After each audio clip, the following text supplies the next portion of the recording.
So this exercise had us asking the question, if we're walking around this circle, right? Starting from this point here called P0, and then meeting each of these 8 points along the circumference over and over and over again, right? Then on the one hand, the first group was asked, what's going to happen to the y coordinates, the y values of the points as I visit them in order from 0 up through 16 and beyond. And then the other group, group 2, was asked about the x values. What's happening to the x values of my points as I'm walking around this circle? And you created these data tables. You created these 2 graphs. So let me ask again, for everyone's sake, what I just asked to this group a minute ago. What is similar about these 2 graphs? Maybe even what is the same about these 2 graphs?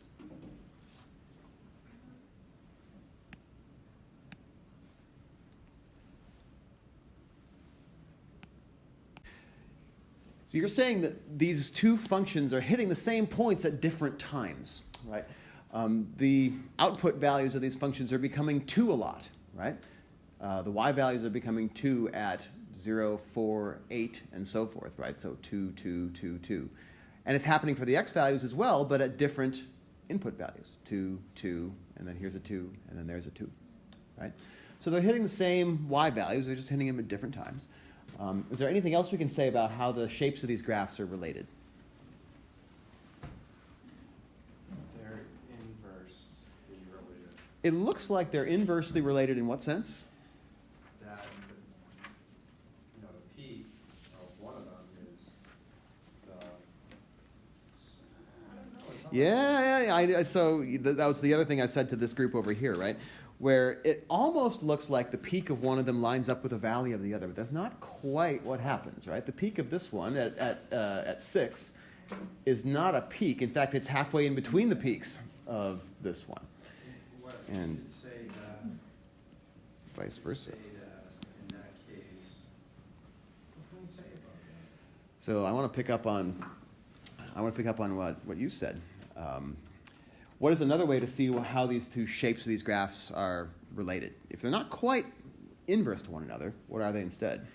Oh, it's like shifted to the left. Yeah, if we take this graph and we nudge it over 2 spots, right? Or in other words, take all of the, actually this is an interesting point. Take all of these values and just shift all of these y values over 2 spaces. We'll have 2, 2.9, 3.3. Oh, wait, that doesn't quite work. Shift these over 2 spaces. We'll get 0.7, 1.1, 2, 2.9, 3.27, and that's exactly the same as the values that we had here, right? So, in fact, yes, if I take the graph on top and I nudge it over by 2 spaces to the left, 2 to the left, I'll get the very same as the graph that I have down here. Why might that be? Any ideas? Because we're plotting a circle, and our circle has this symmetry with respect to the x's and the y's, right? That because when I'm on a circle, eventually anything horizontal becomes vertical and vice versa. If I flip a circle over the x and y axes, it's going to be the same circle as the one that I had before, right? Circle has so much symmetry, maybe is another way to say it, that whatever happens horizontally will also be reflected in the same way vertically, just kind of out of phase somehow, right? Out of time. A couple of quantities for this function that are sort of important and relevant that get defined in this section. The number 2, specifically the y value 2 here, is kind of important. What role is the y value 2 playing for these 2 graphs? What would we call that value? What would be a reasonable thing to call it? A constant. A constant. The way that I drew it here, it's a horizontal line. How does it relate to the graph that comes around it? It's where it's the midpoint. It's the midpoint. It's what gets called the midline. The midline of these is y equals 2. It's Is that also because it's the center of the circle? Yes, that is not a coincidence. It's the center of the circle. Well, okay. So it's the center of the y-coordinate function because it's the y-coordinate of the center of the circle. It's the center of the x-coordinate function because it also happens to be the x-coordinate of the center point of the circle, right? So yeah, that's the geometric reason why both of these graphs should have the same midline, y equals 2. The other thing, this is a quantity that we didn't compute. Well, no, I guess we could, right? Here's another important quantity. How long does it take us to repeat ourselves in this function? Values. Yeah, so how many values of d do we have to go in between before we start repeating ourselves? 8. 8. That's the quantity we call the period of this function. Period is just how long do we have to go in our input values before we start repeating our very same output values. But then that repetition happens over and over and over and over and over again, right? And so you can answer questions like the last question on this activity, which is, what about when d is equal to 51? Can you tell without calculating what the value is going to be? Yeah, you can just follow out the pattern and figure out how many 8s that we had to go through in order to get there, and then just take the x's, right?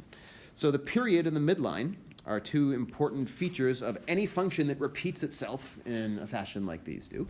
And the third that we took a stab at computing before when we didn't have to because I wasn't reading carefully enough, is the distance between the midline and the maximum.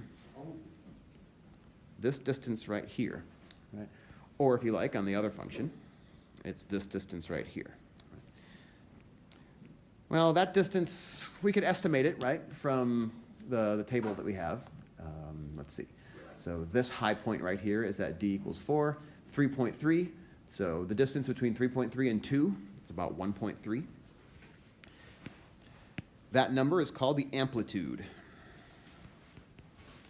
of this function.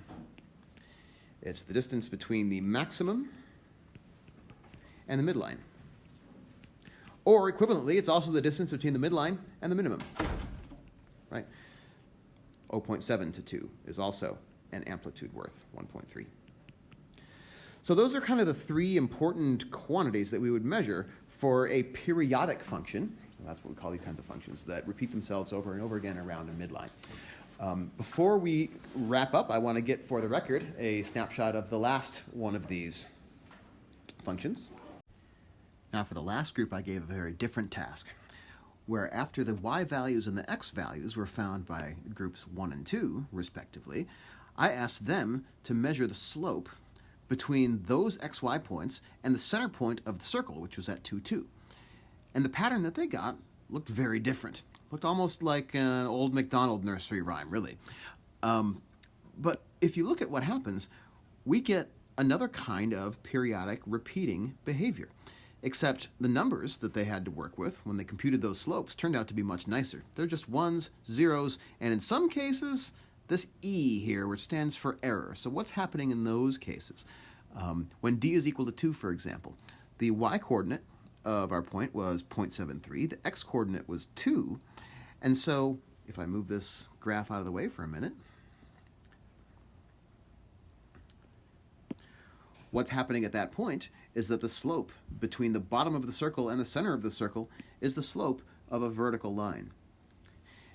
And the slope of a vertical line is going to be something like 0.73 minus 2 divided by 2 minus 2. It's going to be about negative 1.27 divided by 0, and that's undefined because 0 in the denominator always gives us a slope that, a number, really. Anytime 0 is in the denominator, that number is not a number at all. It's undefined. And so what we're seeing happen on this graph is that when d is equal to 2, for example, there is no point on this graph, either above or below d equals 2, because the slope of the lines that I get as I get closer and closer to that bottom of the circle starts out slope of 0, then becomes a slope of 1, and then as I'm getting closer and closer, my slope that was 1 is now going to be closer to 2, it's going to be closer to 5, it's going to be closer to 10, it's going to be closer to 1,000,000, and so those slopes are getting bigger and bigger and bigger and bigger and blowing up to infinity. And at d equals 2, there is no point above or below. And by the time we re-emerge on the other side of that point on the bottom, when I re-emerge at that point on the bottom, my slope is now going to be a large negative number, maybe negative a billion, and then negative a million, and then negative 10, and then negative 5, and then negative 1. Right? So something magical happens here to the slope of this line as I get to the bottom of the circle. Very large and positive and suddenly undefined, and then very large and negative and suddenly coming back in towards 1. That's what's happening on this part of the graph. So to kind of color code here, the thing that I just drew, all those orange lines that are approaching the bottom of the circle, their slopes are positive and getting much, much more positive, and then suddenly become undefined at the bottom of the circle, and then they reappear again as very large negative numbers and start to approach 0 again. So we get this break in the graph that happens there, right at the bottom of the circle. And that behavior, too, is going to repeat itself. One interesting thing about this behavior, though, that's different from the other two, and this is the observation that I'll close with, is that we decided that the period of the periodic functions that we had over here, the period was 8. It took 8 steps around the circle before we started repeating ourselves. But if you look at the graph that our last group did over here, we find out that the period there is actually only 4. So it's an interesting question. Why does this slopes graph, why does the slopes function repeat itself twice as often as the x and y coordinate graphs did over here on the right? So these are 3 graph shapes that we're going to meet actually again and again over the course of our semester in different ways. The ones that the x and y coordinate groups did are probably the most fundamental. They're the ones that we use the most to model behavior in nature or in business or wherever in the real world that repeats itself consistently. And we can know what the period and the amplitude and the midline of that repetition looks like. And the graph that the third group did over here is the graph of another type of periodic function that maybe has a little bit less direct physical application, but it is one that we're going to see, we're going to analyze more as the semester goes on with trigonometry.